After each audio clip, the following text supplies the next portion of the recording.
And they Yeah. love to honk here, mate, just Oh, for no Oh yeah. reason. Yeah, makes me miss England. You know the rules about like, was it like after 11 o'clock, technically you're not supposed to like beep? That Is that doesn't the technically, rules in exist. England? Is yeah. that a rule? Well, yeah, that definitely doesn't happen in Wow. London. That definitely doesn't Yeah, happen no in London. chance. But Yeah. I mean, New York is so much louder than London. I always say New York is like London Yeah. on steroids. It's just like Yes. it's That, crazy. Do that's you a like nice way living to put in it. like Manhattan then? You're not Brooklyn, Williamsburg.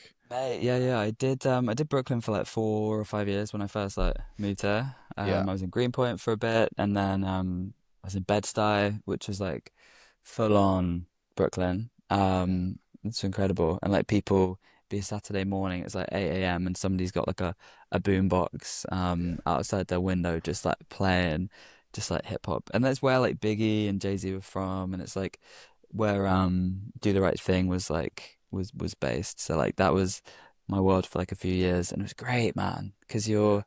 you're just in amongst it. And then yeah, I started dating my girlfriend. We moved into like Manhattan, and it's yeah, different speed. I think it's nice to try both when you have like a New York phase, but Mm. Brooklyn still kind of got my heart and soul a little bit more. Yeah, Yeah. yeah. And you, It's a yeah. very cool place. Well, like every time I've been to visit, I've always been like, oh, like I've stayed in Manhattan before, and it felt like quite claustrophobic. But Mm. whenever I stayed in like Williamsburg or Dumbo, and I like loved it, and I think the view of the city and just being able to see it from the outside is just like, oh, it's so nice. It's Mate, like a yeah. movie. And they by the water, they've done it up so nicely. Like Yeah, Williamsburg's wicked, yeah, and like the little park and stuff. So it's like yeah, it does feel like a movie. And I think we can chat about it at some point as well. But I think like I haven't stopped romanticizing New York yet, and I feel like I thought I would, yeah. because I was like, you say the movie thing, right? You like go over the bridge, you're like, this feels like I'm in some 2009 like comedy. Like Home Um, Alone, taxi journey across yeah, the bridge kind of thing. exactly, mate, exactly. But I think it can like beat you down, and then like you have one of those days where you're like, oh, this is great. Mm. But yeah, so you both moved out of London, is that right? Yes, We we did. have. We're Got both you. country folk Yeah. now, which is where, well, grew up in the countryside. And I'm preferring it. For sure. Like I was getting Mm. very fed up with London. Like 7 years there. So Got yeah, you. but like best decision I made for sure. Sick, sick. So you're East Midlands, is that right?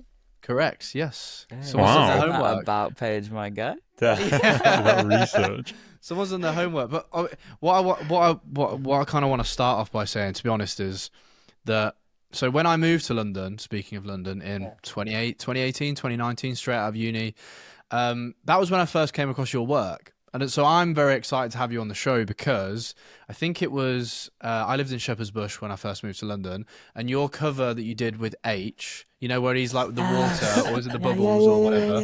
Yeah. So that was on a billboard in outside Shepherd's Bush Market Station.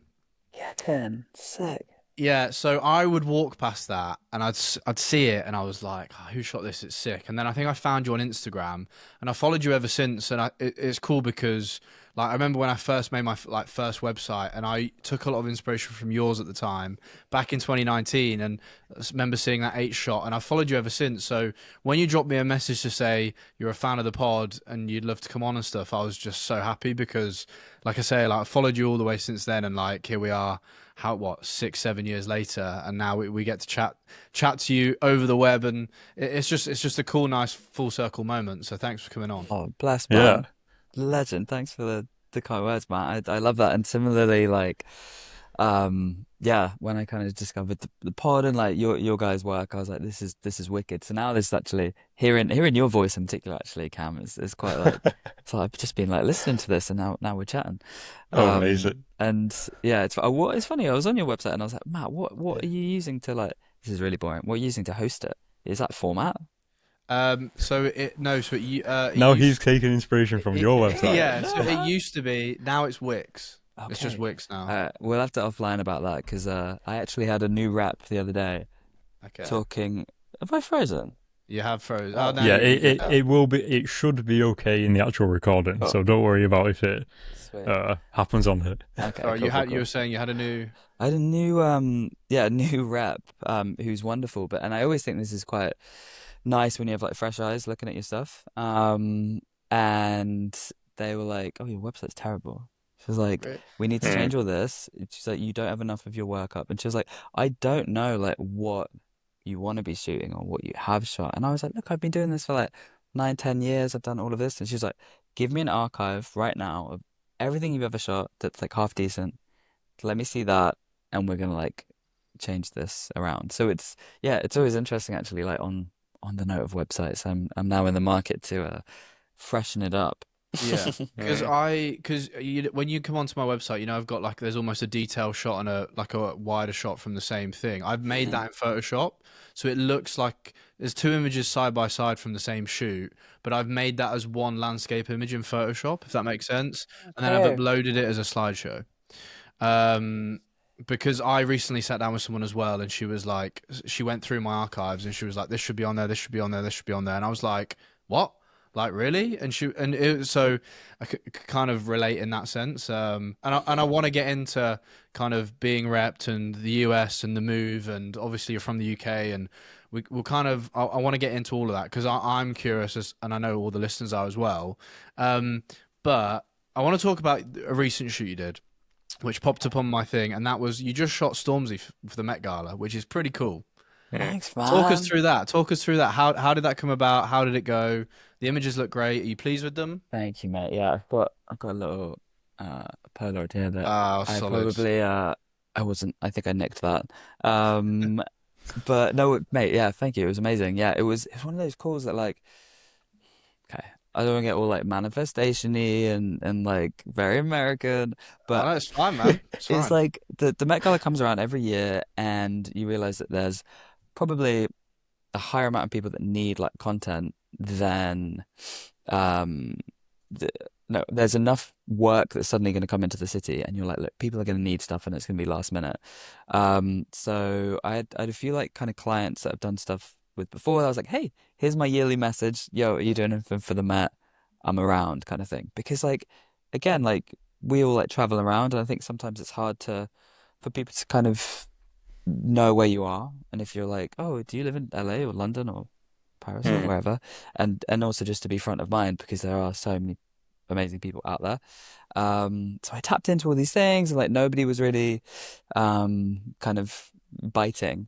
And then my motion reps in LA, I get a message from like Stormzy's team just being like, hey, we're looking for someone, and then I'm like, yo, I really want to do that. Like, and I think you have to like kind of remind some of the Americans like, yo, he's massive Yeah. in England, you know what I mean? So I was like, let me do that. I cleared everything and was suddenly just full on just getting in the zone for that. So yeah, it came about, it was all very last minute, and then they're like, yo, he's got a fitting at Tom Ford on Saturday on like Madison Ave, and then let's go to yeah, we'll meet you at the hotel on like Monday night and get some stuff. And it's funny because it's like those things of they're going to be very running gun, right? We've all been there. So you're Yeah, like, all tight right, time frames. right, yeah. Yeah. And especially with the talent, you're like, look, I'm probably going to have them for 5 minutes, and there's all these other things going on. Like if in I don't know 3 or 4 years ago, I shot Maisie Williams in a hotel before the Met Gala, and that was like you have 1 or 2 minutes, and you want to Yeah. get something great, and um but you also have to appreciate like they're mentally trying to get ready for like the red carpet, and they're about to be everything's going to be like picked apart about their hair and their dress and all of that. That's a good um point. Yeah, so that's a really good point. I Yeah. think you're always trying to be, you guys have spoken about this before as well, like the psychology of it all. And I think it's something that I could definitely get better with is like actually being a bit more forceful, trying to be less of like a human in the room and being like kind of nice and understanding, but be like, look, ultimately you need to push a bit because they'll want these photos. Even this is like a little uncomfortable, like they'll want these at the end. And I was like, look, I'm gonna get an assistant out of my own pocket because I just think this will like elevate it. And I went in with the goal of like, I want to be doing more stuff with them. Like if they're coming to New York again, I want to do that. So yeah, anyway, I was like, let me invest, and I ordered some like strobes again that like I hadn't put in the budget because I was like, I just want this to be the best it can be. I don't want this to be just like a flash gun on a wall. Like we hadn't even seen what the hotel room looked like. So I was like, all right, let's get a backdrop, let's get some strobes. I'm gonna get an assistant, and we're just gonna like crush this. Did you shoot that on a? Did I see a phase one, or what camera did you No, use? I've got a like an RZ67. Oh, it was that. Oh Yeah, yeah. yeah. So there is some film that I've got a nice little contact sheet. Oh, it's right there, but apparently it's not necessarily approved just yet. Yeah, yeah, it's fine. So yeah, no, most of it was on the R5 to be honest. Yeah. And then yeah, I do love just for that. I was like, I need to get like a contact sheet, just to have for posterity, you know. Yeah, Yeah. framed somewhere in your office, mate. Like Yeah, stuff like that is so nice to have, like those tangible things. 100%. Clearly, obviously, this isn't my work. I wish it was, but clearly, Yeah, frames in the office clearly does something. Yeah. beautiful Um, color work, mate. You were just getting some frames delivered or something, right? yeah. They're still on the floor and everything. So, um, but yeah. It's been a new discovery, and Matt's in the process of getting his stuff framed and everything. Yeah. Um, but I wanted to just jump back to that Stormzy thing a second because I think when you were saying, oh, like I went out of budget and I got an assistant and I got like some extra strobes and stuff, like it can be really easy, especially when you are used to shooting stuff like that. And you're like, it's not in the budget, I'm just not going to get it. Like they get what they're paying for or whatever. Whereas I like how you still have like a level of your craft where you're like, I am not shooting this without making sure it looks like what I shoot and how good it is. So really important. Yeah, I really love that. Thank you, mate. No, that's interesting, Yeah. Cam. Yeah, I think it. You know what? Maybe if this was somebody that like, I don't know if I'm trying to think if I cared about them less. No, I think I'd still have still have the Well, same you're because just weighing up the opportunity, I guess, right? Like it's Stormzy, it's New York. Like if they come back, I fucking want to do this. Like, yeah, mate. yeah, And I do so much stuff. Like again, all of us can do stuff that like maybe is just the keeping the lights on sort of jobs that maybe your yeah, pals on Instagram aren't going to see. But yeah, I don't know. I always think about my mates back in England, and I'm like, all right, the boys that were like, you're obsessed with your camera. Like, what is this little media thing you're trying to do? I'm like, at least I can tell them, like, I did Stormzy. yeah. It was cool. You could see the You've vision. done some mad names, man. Like when you think about like kind of looking through who you've done, like Mike Tyson, Billie Eilish, Olivia Rodrigo, like huge American stars to which to us as like Brits even feels more out of reach because obviously they're kind of like rarely here and they're big film stars and all that kind of stuff. So it's just like mad. But I suppose we can get onto it now. Is like why the jump from the UK to the US? Like tell us about that kind of whole process, like why the move, and then I want to get into the differences between the two because that's what I'm really curious about in terms of the photography creative world. Sure. Yeah. So I was at this agency throughout kind of my like early 20s in like a London office, and I was kind of like an in-house photographer. And we would sometimes get these gigs out in America. So there were maybe like three or four of us photographers. One of which is this guy Jack Bridgeland, who you might have Mm. seen his work. He's done some beautiful stuff recently. A lot of GQ covers. Has this Yeah, crazy style. yeah. So it was a fun little period of time, and we were all like learning from each other. He was the guy that actually was like, "Mate, I've just discovered Capture One." Like we were all using Lightroom. There's Yeah. always this journey. It sounds like in photographers thing where they go from Literally, Lightroom to capture one. literally, because I'm not sure if there's the same thing with maybe with grading. I suppose like a lot of people are moving to Might DaVinci, I be. guess. It might be moving from Premiere to DaVinci. Um, but yeah, you guys, it's definitely the capture one thing. It's a moment. It's like a thing. So anyway, we It's like where you like become a man. Like 100%. I'm You're becoming like a that. pro now, like a pro photographer, The going to capture highlight one. control I can now get. Oh my goodness. I mean, shout out Capture One. Like I think Yeah, everyone needs to get on that. yeah. But we're in this great little team, and then gradually these New York shoots come up, and one of us basically flies out for the job each time. And then like I got my kind of moment, and actually, so the first time I went, similar to you, Matt, I was a bit overwhelmed. I went to Times Square, did all the kind of touristy things. I was like, I went to Central Park. I was like, I'm not really fussed about this. This is a bit whatever. Everything's weirdly expensive. People are loud, whatever. And then I come back for the second time and I have like a 2 week trip. And we had this studio, like a big cove studio in Greenpoint, Brooklyn. And we would stay there, like the photographers. And we had this big team of like people and all these other like 20-year-olds that were working in this agency, some in like a social team, press, like all these different like elements, designers. So they're like, yo, let's like take you out. And then suddenly, it's Brooklyn, so it's more fun. And then they're like showing us around, and I was like, mate, this is the weather was probably good as well. I was like, this Yeah. is it. I'm obsessed. So yeah, I was probably like 22, 23. I was like, this is the one. So then gradually when the agency needed somebody to move out there, like full time, I was like, please let me do it. And then like the visa process started, which is the massive pain. Yeah, I've heard it's very long and expensive, and I swear I saw another photographer recently like put up a stack of papers for like the visa, and it was like mad, and I was just like, geez, that looks like a headache. 100%. Like it's you need to like really spell everything out to them. I mean, there could be a whole thing on a podcast on visas because you have to like assume that this person like has no idea what anything is. So you're like, Gucci is a brand that makes X amount a year, and you really have to spell it out. That after my sixth rejection, I'm like, I think this is. I remember calling my boss and was like, nah, this is not. 6 times you got Six rejected. Yeah, times I it's was crazy. rejected.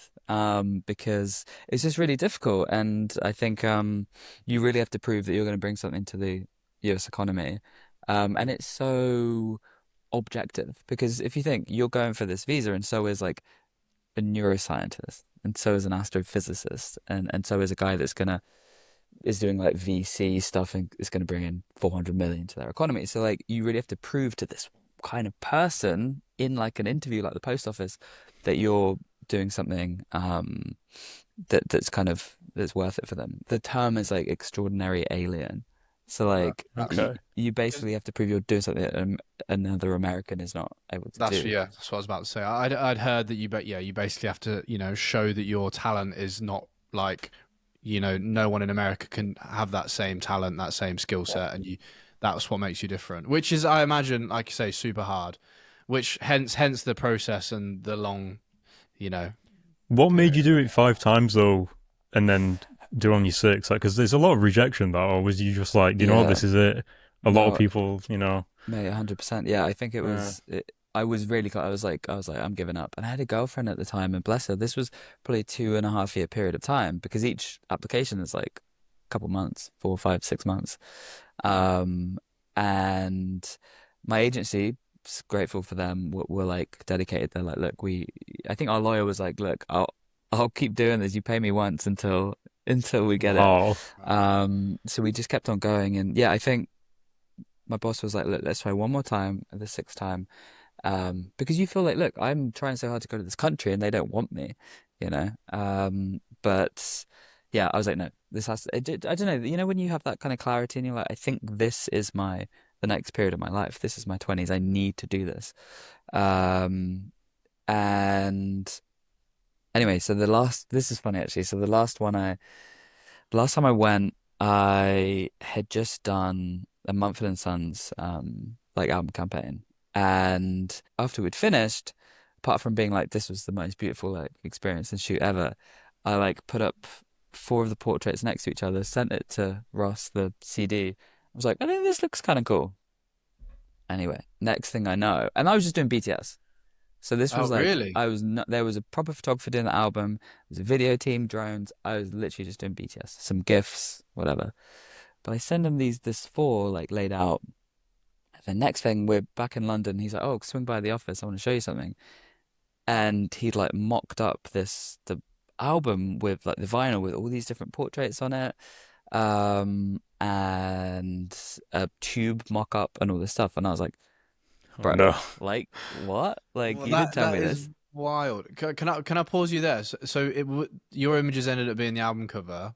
What happened to the other photographer's images? Well, so the album cover per se was the gentleman, I think Alistair someone.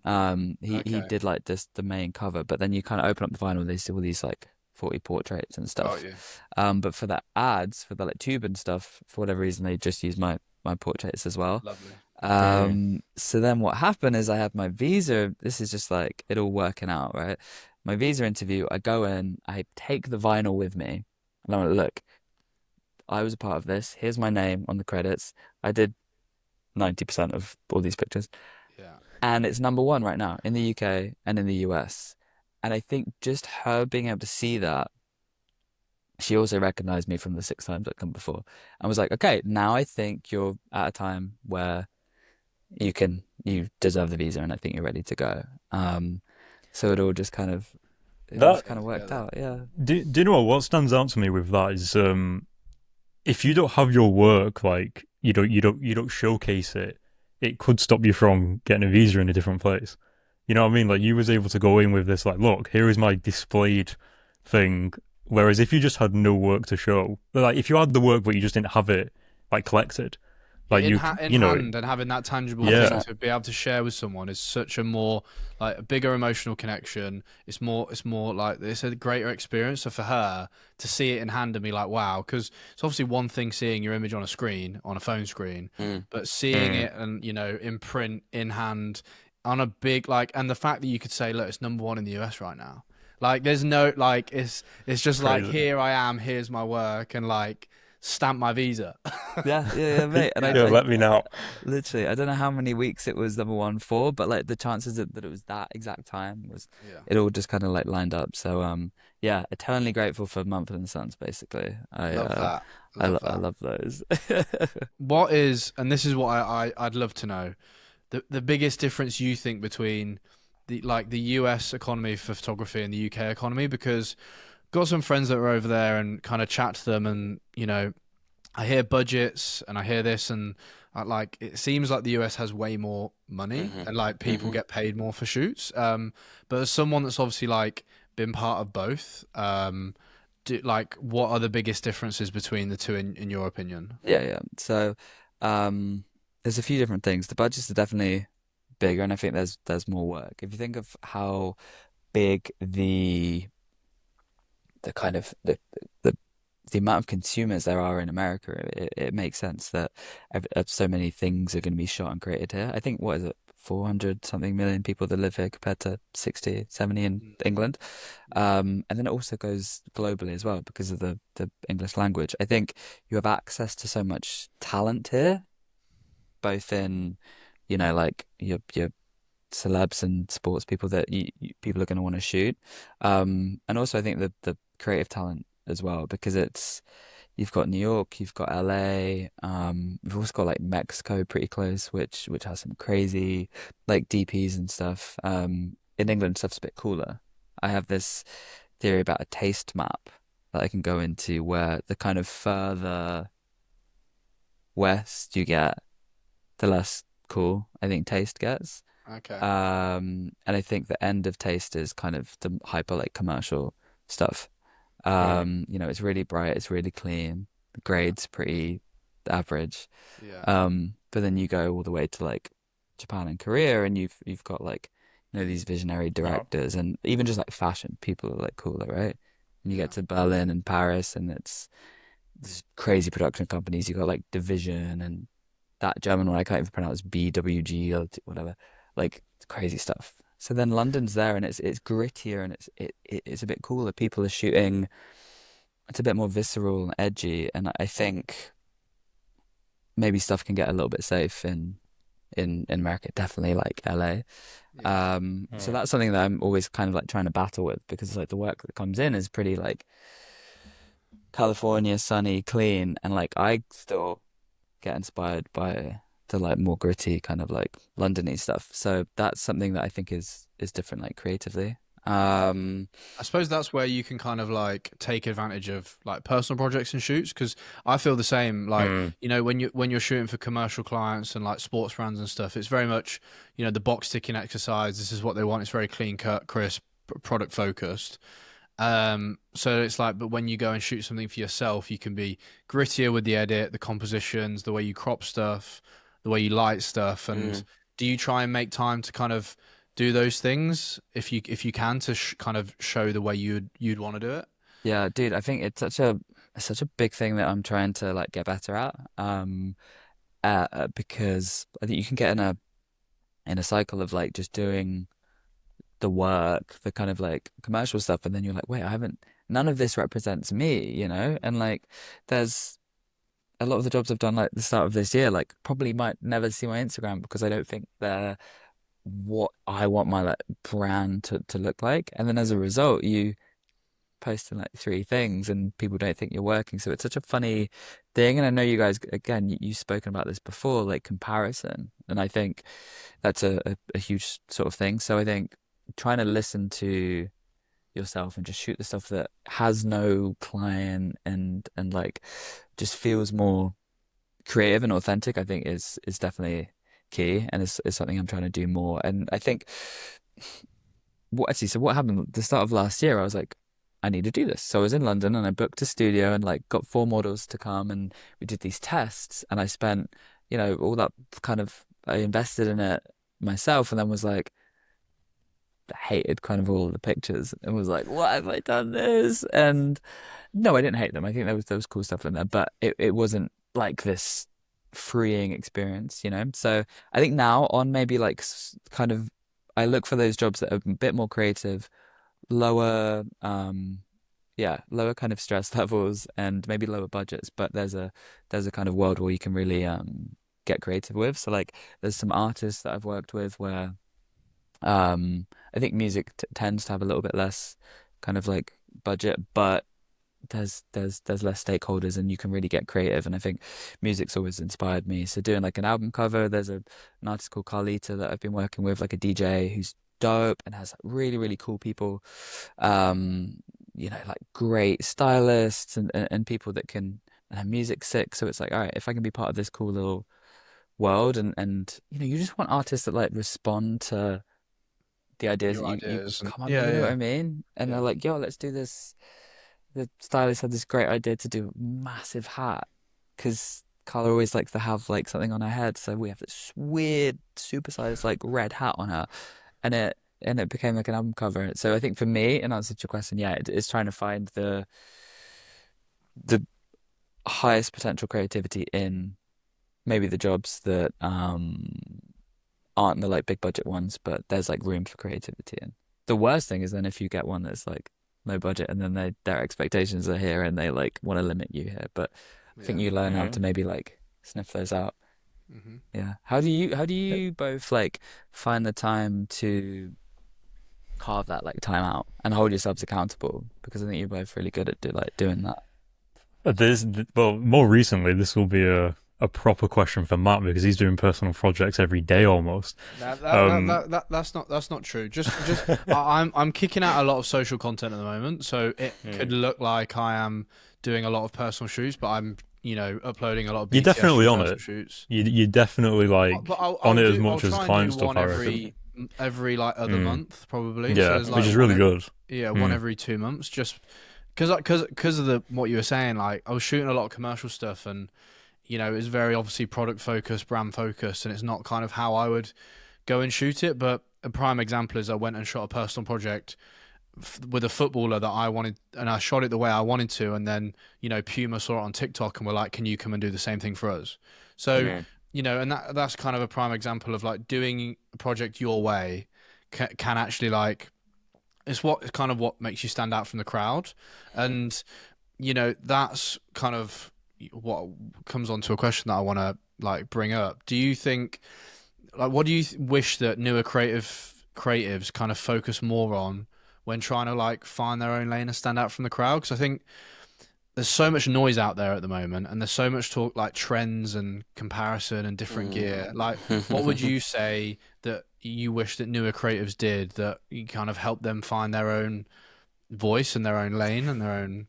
It's a Yeah. hard question, but It's such a good one, mate, because I think I kind of go back to like music, right? Because you see these bands that come out or artists that have kind of created something new and they've carved a lane out for themselves. Like I personally love the 1975. And some purists here might be like they're taking inspiration from 80s stuff or whatever. But nowadays they've created that little sound and then you hear four or five bands that are like making music that's directly inspired from the 1975. Because I think what we consume so much nowadays that our reference points are becoming like narrower and narrower and narrower because even me personally, it's all through bloody Instagram. maybe I could walk around New York and I could see a big Calvin Klein billboard or a YSL billboard that could be like, well, that's sick. That's what people are shooting nowadays. But so much of it is Instagram. So like from a even like a film grade, like there's you could think of a few years ago, everything was like anamorphic on music video or something. You're like, so all right, we have to shoot this on a Alexa Mini and shoot it on anamorphic because then that's what my understanding of a music video is. And like this is how it's gonna look. And the highlights are gonna be really bluey and like whatever. So it takes somebody to be authentic and shift that and be like, actually, no, I'm going to shoot this like kind of open gate and really cold. And now you see like, I feel like a lot of Aidan Zamiri's work, with I think Dante Gianni is one of the colorists, and it's like this really cold, kind of desaturated look. And then like, that's probably going to be the look that we remember for like 24, 25. So it's like you can never catch up. I'm stealing this quote from TikTok. I think my girlfriend told me this, and it's a beautiful one. But like, your talent will never catch up with your taste, and this really affected Yeah, I've because heard this before. it's so true. Right? It just I was like, wait, and it kind of actually took a weight off my shoulders because I was like, we're constantly comparing ourselves to other creatives, right? But like, you have to remember there's other people that are using your stuff as a reference point, and yeah, we'll never be able to use ourselves as a reference point for ourselves. So, um, yeah, I think going back, it's the authenticity. It's starting something new and just having the reference points that are your own, and you're telling your own story. So I think for I guess new people starting out, it's like just have your reference points, and like I guess back in the day, would pull out a magazine, like pages of a magazine, and stick them on your wall, and have these like very tangible, physical, um, like kind of mood boards and stuff. But I think like for me, Pinterest is amazing because it's a bit of a wider kind of net than your kind of curated like Instagram stuff that you follow. Yeah, I think we can save like great stuff that like inspires you on Instagram, but I think it just like we just need to have a wider net. So it's you could read a book or like go to a museum and you see stuff and you're like, wow, that's like just giving me a whole new idea. And you see it, you see great visionary artists out there, like whether it's in music or whatever, that are taking reference points from really obscure books or movies or ideas, and then you're like, that's um like that's all it is. So I think your own vision, your own reference, because like I do also think it's wild that in photography we have like this ultimately the same instrument, like you shoot on Sony, right, Hmm. Matt? Yeah, Yeah. I have a Canon, like, but my Ugh. mate Jordan, my mate Jordan that shoots a 1975, I think he's a Nikon guy, but like basically the same tool. Yet the fact that and probably the same like editing software, more or less, but the fact that everything can look so different, and like you could be like my mate Jack Bridgeland, who has his style, or Charlotte Rutherford, or Nadia Lee Cohen, stuff can still look so different with like essentially the same instrument. I just think it's like remarkable. So the only thing that's going to create that is like listening to what drives you and what you react to in kind of in your own work, and it all kind of builds from there. Great answer. Great answer. Yeah, definitely. Yeah. I really like how you outlined the different formats of where inspiration comes from, because especially if you're doing like your own personal projects, you can be really eager to just get going and get shooting, and you need to take the time to like maybe take something from a book, and then maybe take something from Instagram, then maybe take something from YouTube, and then maybe take something from whatever, like a movie you've watched or something. There's all these different things, and some people might just stick to social media because obviously social media is so prevalent in everyone's lives right now. Mhm. So yeah, I think that's honestly really amazing to sort of like acknowledge that, because a lot of like a lot of people might not think of it. And I think, do you try and find different inspirations in like different formats, not just in visual, but as an example, like sometimes I'll try and find, like a drawing version of this thing, and then I'll try and find an animated version of it as well.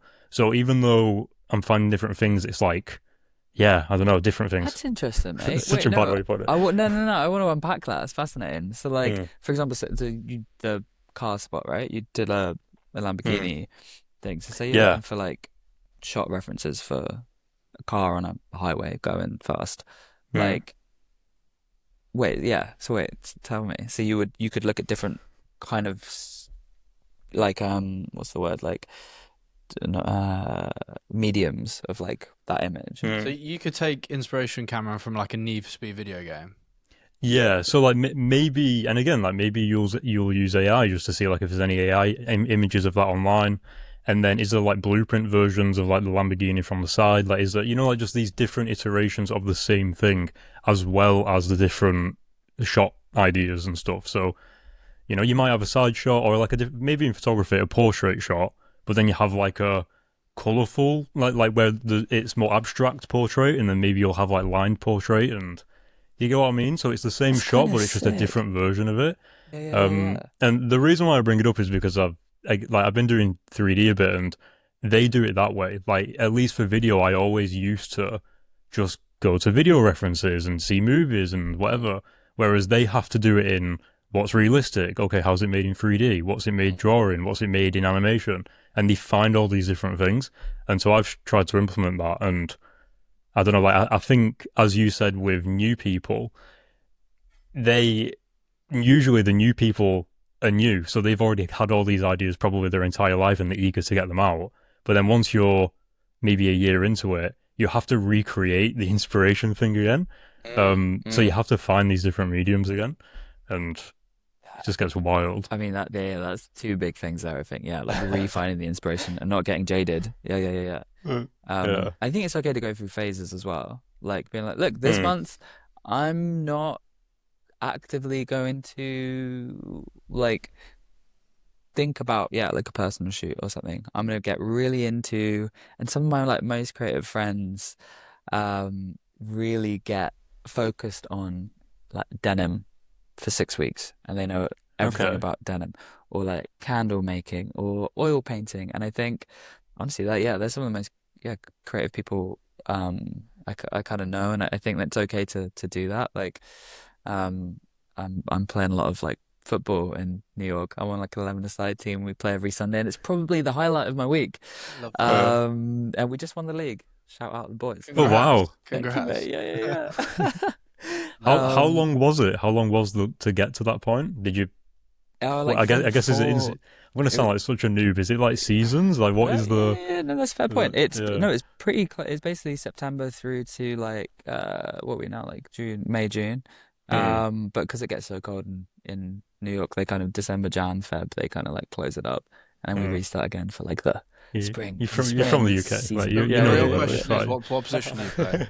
I'm centre back actually. Nice. Mm. I'm not that tall, but very angry and You can but defend. yeah. But it was Yeah. also like you come back to America, and this I think being you said you had a sporty face, Cam. I know Matt's sporty, but like you come from England, and I like played at school and like Yep. loved it. Was like captain and stuff, and then I came to America like wow, they have all these other sports. Like we're from England, like this is our sport, and was so humbled so quickly by these kids. They like I play with a lot of like Venezuelan, Colombian, like Mexican, Argentinian guys, and like they're so good, and they don't even Yeah. need to run. They're just like their vision and stuff is crazy. So I could keep going on that for ages, but like the talent's amazing, and it's also if we're talking about like inspiration and creativity and stuff. Like these are all dudes that it's easy to start socializing with all your mates who are also DPs and photographers, and like a lot of my friend circle in New York like is that.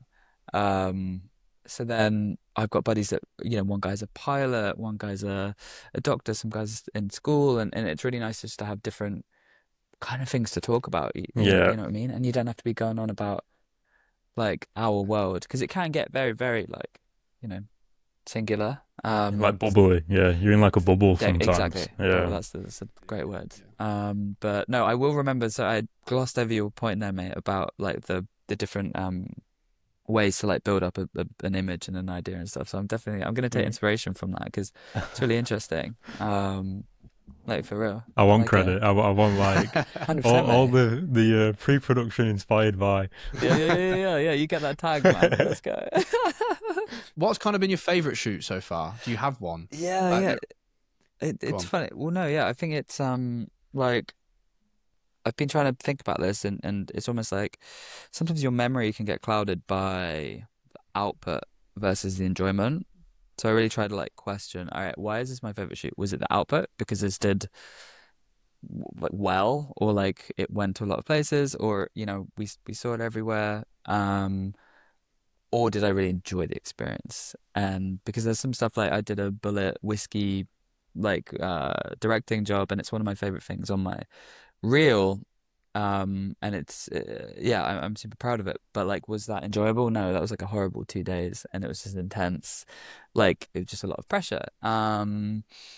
So that kind of clouds that memory. But then there's other ones where it all just like worked out. So like I think we spoke about the Mumford and Sons one. Like that was just a really magical day. I think I came away from it just very like inspired, and then it kind of lived its own life, and it was my first thing on a sort of like billboard on the London Underground, which was a I keep journals, right? And it was like a 2016, 2017, like this year I want to get something on the London Underground, and it was that. So that was very became very special for me, and then all the visa stuff that we discussed. So that's probably up there. And then there's like other moments with you get like you just get lucky, right? Like I got to shoot Billie when she was 15 or 16 at South by Southwest.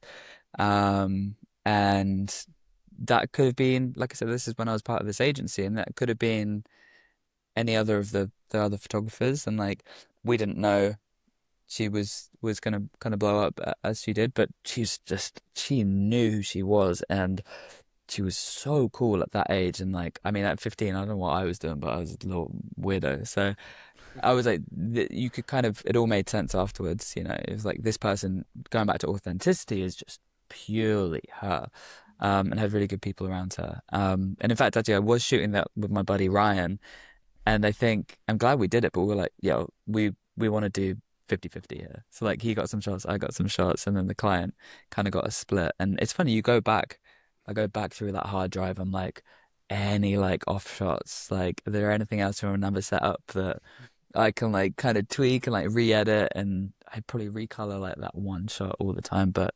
that actually taught me to like I think this is something I would definitely say to like young people is treat every single shoot and every single subject like they could be the next like Glastonbury headliner, because I could have shot more on that day, or tried a little harder, or thought before, planned a little better. And I think you see it the longer, we've all been doing this for a little while, but you never know, like the shoot you could be doing tomorrow, like that could become the biopic cover for their like movie one day, you know? Yeah. So that's something I really have to keep in mind. There was one I had a manager once that said no to the shoot because somebody reached out. It was like a PR company, and they're like, "Hey, we've got this actor. He's just changed his hair and he's coming up in this new film. Um, could you redo some like shoots? Like, we love your work. Like, can we swing by the studio and just do some like a portrait session? We don't have any budget for this, sadly, but we think it would be cool." And my manager was like, "Nah, like we can't be doing stuff like for free." And then I looked back on it the other day because I was like, I wonder who that was. It was bloody Austin Butler. It's like I could have had these like early like portraits of Austin Butler, and like somebody said no due to like money. And yeah, that kind of taught me a lesson. So yeah, in answer to your question, yeah, I think the ones where they're just really really fun are I don't know, that's not a very good answer. I say if No, my it's fine. I Well, feel like you answer you know, and it just yeah. goes to show, right? You never know, and I always like to say, you never know who you're going to meet on set. You Mm. never know what role that person might go into, or Yeah, how big that person is going to become. And so I think that's a great rule of thumb. Like always yeah, treat people like treat everyone well. Do you know what I mean? Be kind to everyone at the end of the day. I think that's some is another question I want to ask before we kind of like slowly start to wrap it up. What is there a lesson that you learned the hard way? Like, is there anything that stands out to you that you're like, yeah, I learned that the hard way? Dude, that's actually a really good a really good question. I think the lessons I've learned, well, my first ever shoot with this agency, I shot it all JPEG. And then I didn't go to like film school or like didn't do Yeah, photography. yeah, I did like an English degree. yeah. And I was like, these raws, what are they doing? They're just taking up too much space. So I did all the JPEG, and then my like buddy, like boss, was like, "Hey man, like yeah, cool." I sent them the edited shots. He's like, "Yeah, send me the raws," and I was like, so I took the grade off, sent them like just the flat images. And he's like, "No, no, no, the raws. Like, why are these all like 1.6 megabyte?" And because I was like a 5D Mark II back then. And anyway, so I learned that the hard way. And he was like, "Well, you'll do this once, you know." At least So he I was learned it, understanding. Yeah, mate. it's good. Literally, That it's good if you can get someone like that. yeah, yeah, literally. So Yeah. there's that. And then one is like complacency. I think you can sometimes get on a little roll and be young, and everything's kind of going well, and you see, oh, these gigs are gradually getting more aligned with the stuff I want to be doing, and getting bigger and more fun. Like I did a Gucci thing in 3 or 4 years ago. It was like in collaboration with Hypebeast, but it was all in Gucci clothes. It went up on the Gucci website and all this stuff, and I was like, sick. It's become my reality that I could be doing like a Gucci spot. Like, incredible. This is like the dream. And I did it, and it was not like my best work. And I probably could have put in more effort to that. I could have like really thought about like certain scenes or the team or whatever, and I didn't. And then to be like, I still sit on that now, and I'm like, I've got a Gucci spot that like really isn't like good enough to be on my like reel. Um, Luckily I got like 1 or 2 photos from it, but like that was really like humbling for me to just like don't be complacent, because then you're not getting. And then there was a second gig that came out of that, and like I didn't get it, and it's like that kind of humbled me to be like, yo, just treat everything like properly, and don't know there's so many good people out there. So I definitely, yeah, kind of learned that one the hard way. Interesting. Yeah, there's always shooting JPEGs, or you don't take your SD card on shoot, or Matt leaves his SD card at a party, or some, just the irresponsible moment where you're like, what has happened? Yeah, And you yeah, never yeah. do it again. Oh Yeah, yeah. Well, I did the SD card thing actually once. Yeah, I was actually, fuck, man, Yeah.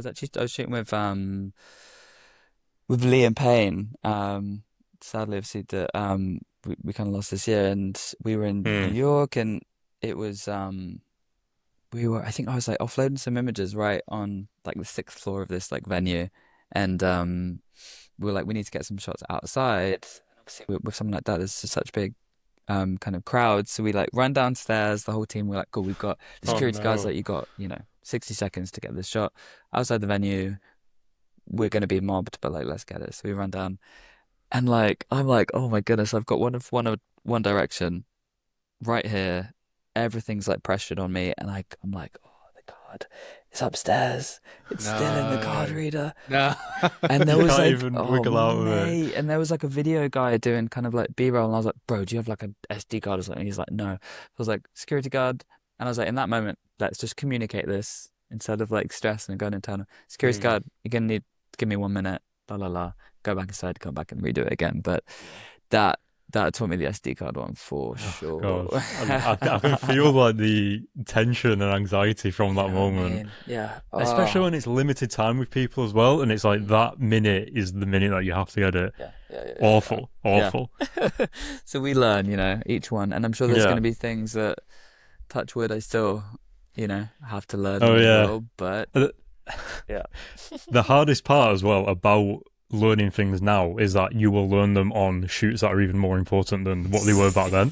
So it's like, damn, mate. everything is now really big.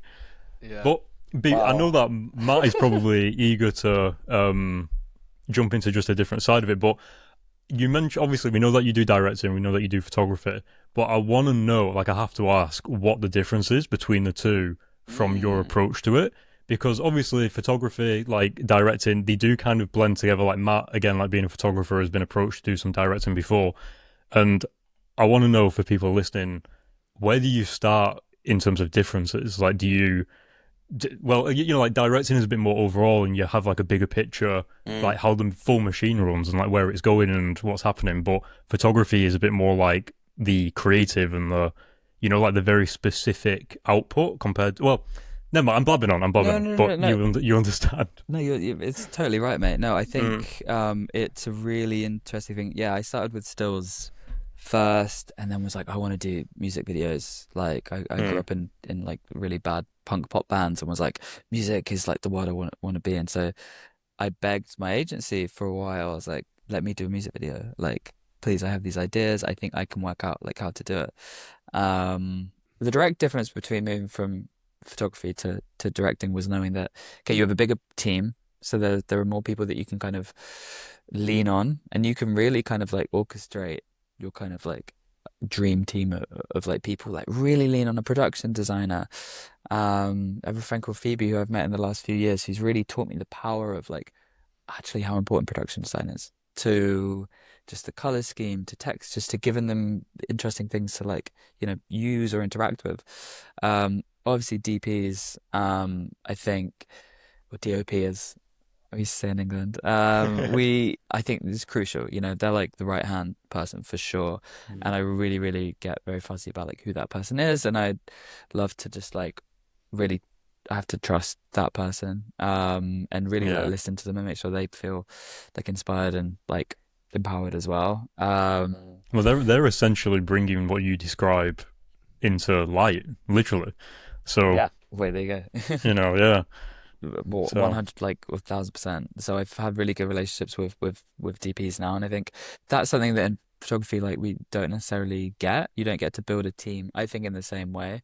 I Mm. think I don't know how you feel, Matt, but like if we get, say, we have Jack Grealish right now, and they're like, "Yo, we need to get a shot for someone to, like something right now with our cameras and maybe a flash gun."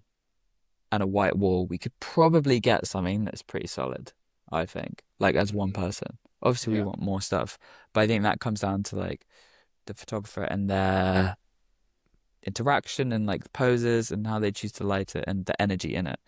Whereas I don't think if you handed me an Alexa Mini right now, like I wouldn't be able to film something really cool. I think the barrier to entry on directing and in motion is far higher. I think Mm. in order for it to look good, and I don't think this should be an excuse, but I think you need a kind of you kind of want a focus puller, and maybe you want Steadicam, and you want a proper grade, and you want proper lights, so it becomes a bigger thing. But I enjoy that kind of like challenge. I enjoy the shot listing. I think all I've learned is that you need to be like way more prepared.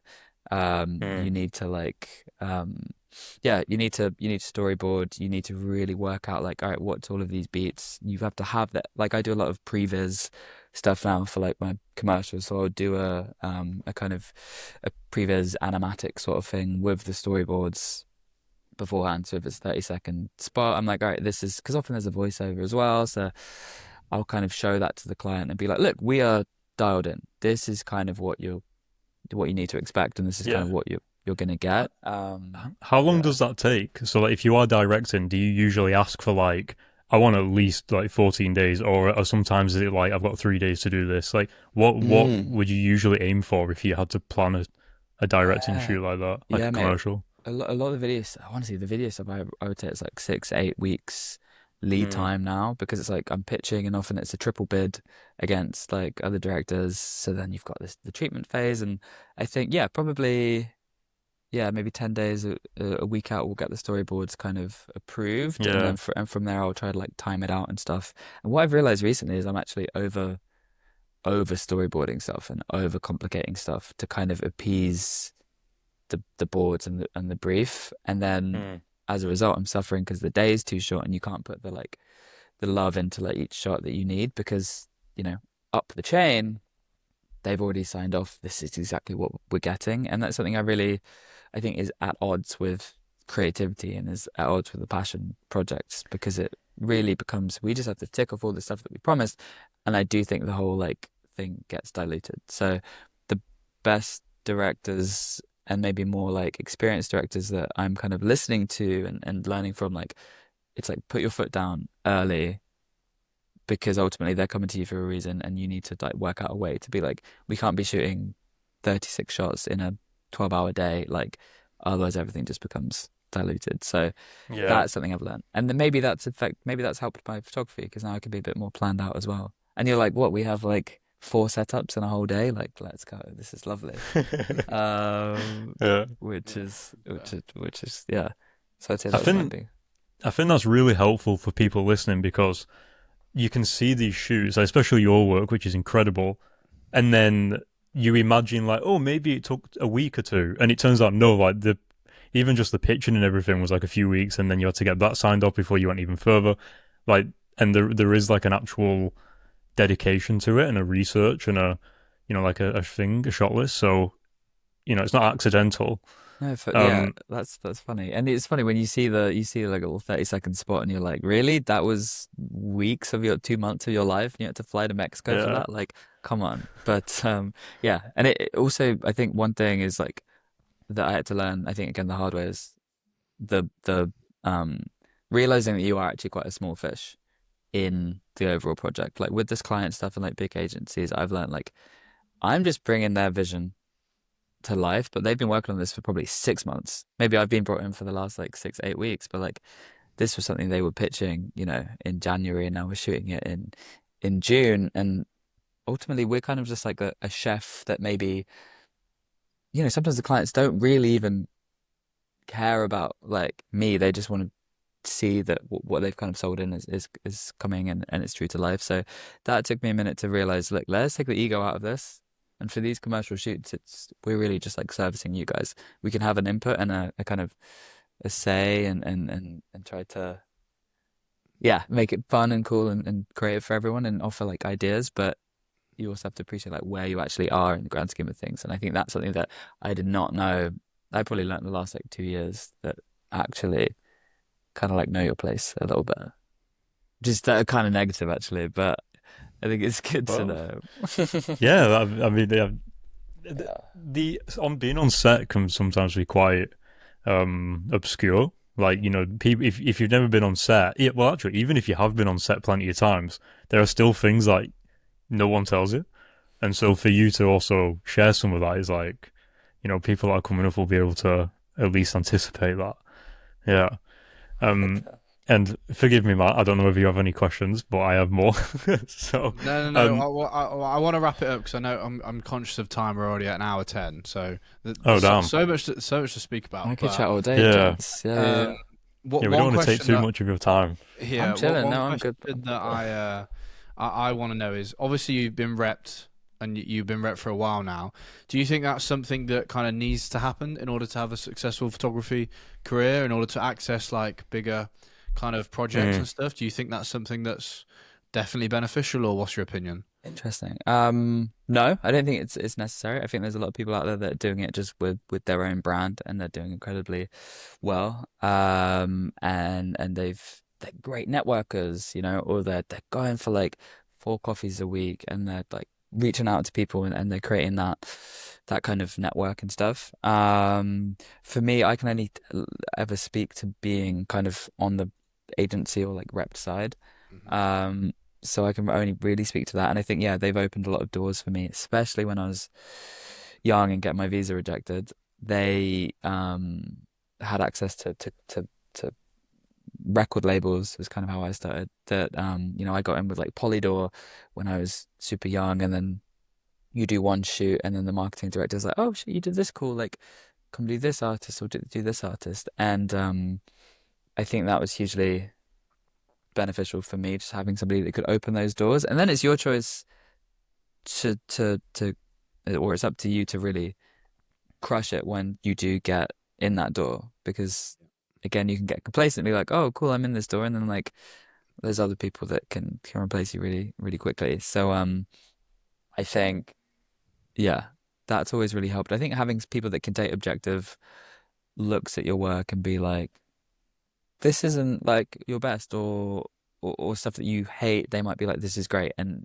think about the ad agencies, they're gonna love this. So I think it taught me a lot. And when I joined, so I was at an agency, left them, and then joined this company called Stadium, who rep me for motion in kind of LA and London, and uh, it felt like kind of moving up a league in if we're talking about football again. And it was like, all right, cool. And I'm in a bigger league. These guys are doing proper like cast, like, TV spots and like Ford spots, and like I could now learn a lot more from them. I felt like I'd maybe hit a ceiling before, and there was I'm really really close with the EPs there, and after a Zoom call, one of them was like, "Hey man, I think let's like rewatch that Zoom call, that like pitch you just did, and go through some things." Oh, okay. And Yeah. as we get to, we get to our age, right? And you think, all right, I know how to do a call or whatever. You kind of get set in your ways. And it was kind of really horrible and hard to hear, but was super helpful. And You're it making me think. When I edit these podcasts, I feel exactly the same. I look at what I'm doing, and I'm like, what on earth?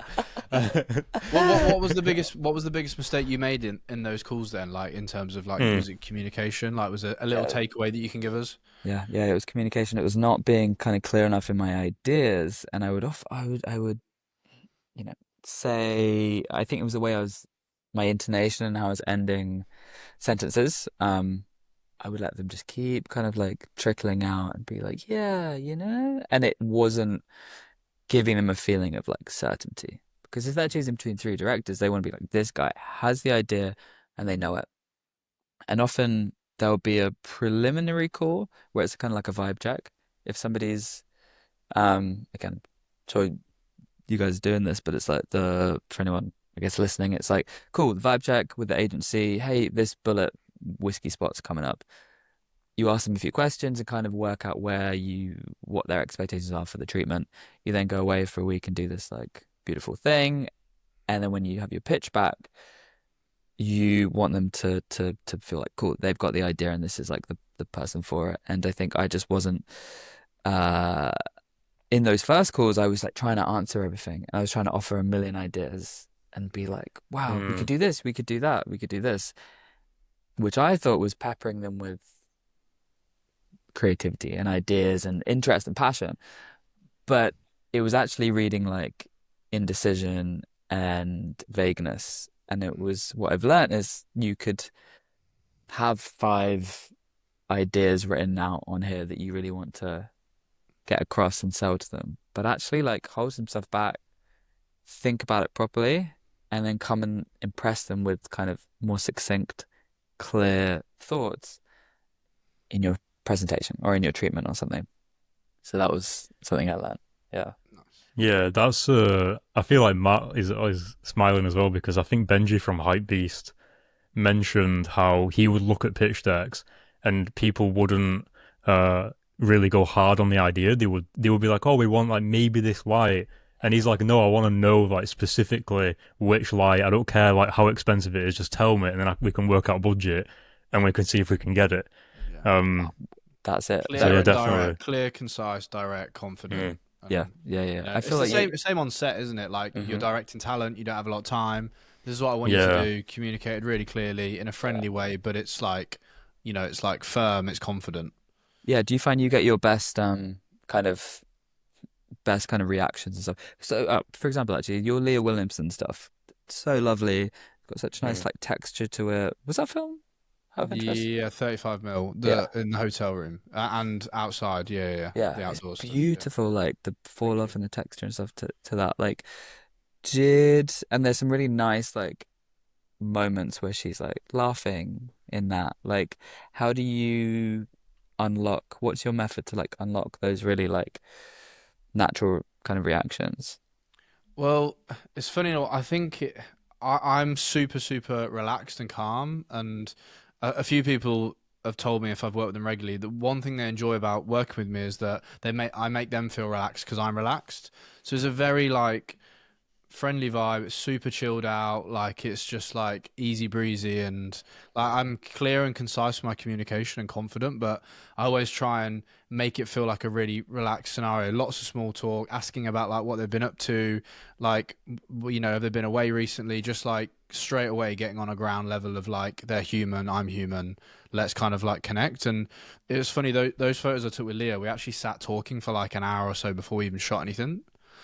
Interesting. But like just because when I took those shots of Leah, she was obviously playing for Arsenal and stuff, but she hadn't blown up like she had now. But we had the time to like spend a few hours together and just like chat and kind of get to know each other and then take some shots. And obviously, like that's not always the case, isn't it? But that just goes to show, like, once someone trusts you and they feel calm around you and they feel like relaxed, then they're always gonna like relax and drop their guard, I think. So, That's a really, yeah. it's really, you can tell, man, like in those images actually, Mm. that wasn't you've got 30 seconds with this Yeah. person. You know what I mean? Like you really do, like, you captured like a little, like a moment there and like a part of her like personality. Yeah. That, yeah. So it's actually really nice to hear that it came from setting the tone, chatting, like creating like a little relationship because, yeah, I agree that's so important. Again, it's psychology, isn't it? Like It you is. want people to have Yeah. their guard down. Yeah. But yeah, I loved those ones, mate. And I have to ask about Grealish as well. And again, forgive me, Cam, for the football stuff. Is Grealish amazing? No. He Is he is. hilarious? He is. Hold Well, on, do you you've know worked with him as well, what's Cam, right? hilarious is that I shot the United team and Oh, yes, Jack mate. Grealish and everything. Yes. However, I know the reason why I probably feel so comfortable shooting them is because I have no idea who is on the team at that time. I'm just like, hi. They're just dudes, right? They're just like, Yeah. yeah. Yeah. Yeah, and Jack's super the only nice. difference is they turn up in Lamborghinis and Ferraris, and you're just like sick. But yeah, Oh, Jack Grealish is really what's the word? Like, he loves the camera. Like he's always yeah. fun, at least in my Nice. experience. Yeah, yeah, yeah. Um, Yeah.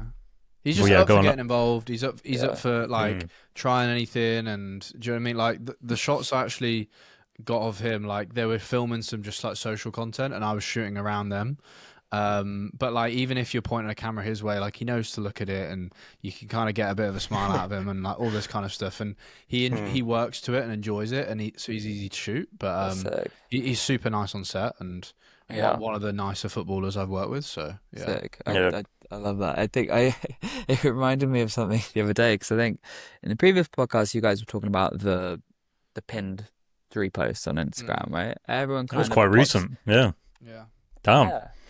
you're really listening to her. There you go, mate. And it's kind of like, the three things you want people to see like straight away, of course. And then I was on Grealish's Instagram and I was like, he's pinned the free posts from like the treble winning season, right? From like, was it Champions League and stuff? And I was like, that's their equivalent. That's his equivalent of like his three best like images or three best like reels. I was like, Yeah. that's actually kind of incredible. That's his portfolio. Literally, Yeah. literally, he's like, I did the treble. I was like, Yeah. I love that. And because yeah, it's sometimes we have to step back from like what we do in our again very like this is a bubble. Something else. Sorry, Mm. I digress. Something I was thinking about the other day. We kind of do BTS every time we're on a shoot, right? Like I think it's very normal for us to be like, oh, cool, on set. Something quite like I don't know. I think there's something quite sexy about like a Cove or a Seamless or like camera BTS. Maybe it's just because we're in it, but I think it's interesting. And then I was like, what if my other mates would do that in their world? Like if they're a doctor and they're Mm. like, cool, in my blue, my, The can do some, patient is just like you know what I mean? selfie kind of Prepping thing. for surgery. Watch me X-ray sharpen machine my today, tools. Yeah. literally, you know what I mean? Or other things. So then I'm like, you know what? Maybe I'm actually really annoying all my friends that aren't in photography because they're like, well, I don't care. Cool, it's a piece of Yeah. paper and some lights. Like, what the hell? So again, I have to maybe check myself sometimes. Mate, who gives a fuck what people think? Got to put yourself You're out right. there, and I'm big on that. You're You right, put mate. yourself out there, put your work out there. Yeah, Like you could annoy one mate, fine. They're not really a mate if you're annoying them, and then yeah, two, it's like why risk, not sharing something and like the Mm. right person sees it and you land a job. So yeah. No, and I Yeah. mean, you. I think you guys are doing so well at that. And again, like hearing about yeah, your posting strategy and all of that. I think it's really important for kids to be able to just do it. It's like Mm. we can really like overthink like Mhm. posting stuff, but ultimately like yeah, the right people will find it if they need to, and like there's days where like we might have missed Matt, you might have posted something and I might have missed that. I might not have seen that in the in a few days. Whereas like you might be thinking of like all your followers that are definitely going to see this and judge you on it. But like Mm. chances are like we might not even catch it, Oh like yeah, yeah. Yeah, I think only the relevant that's people. The way Yeah. it works now, it's like yeah. only like 10-20% of my following are even seeing it anyway, and then it's being Hmm. shown to new people. So it's kind of like Mm. like people unfollow me, like I'm posting 3 or 4 reels a week. It's going to annoy some people, but Mm. like at the cost of me trying to grow like my own personal brand and like increase the amount of people that see my work and stuff. Like it's a no brainer. So it's kind of like I'm just fuck it, I'm doing it anyway. So. Yeah, no, congrats, but I think it's wicked. It's really, really sick, and it's informative, and it's nice. It's nice for people to like, yeah, because there's not a lot of resources for people to to understand what we're doing, you know. Yeah, agreed. Yeah.